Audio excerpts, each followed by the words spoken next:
অথচ রহমানের বান্দা আপনি আমি আল্লাহর প্রকৃত গোলাম যদি হইতে চাই, তাহলে আমার ঘরটা তো এমন থাকবে যেই ঘরের মধ্যে ঢুকলেই, যেই ঘরের মধ্যে প্রবেশ করলেই আমার ইবাদত করার মন চাইবে। ইবাদতের একটা পরিবেশ থাকতে হবে ঘরের মধ্যে।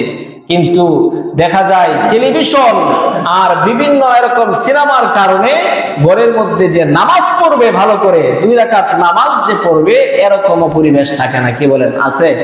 এরকমও পরিবেশ নাই, কারণ শয়তানের বাক্স আমার ঘরের ভিতরে আছে, যার কারণে আমার নামাজে ডিস্টার্ব হইতেছে।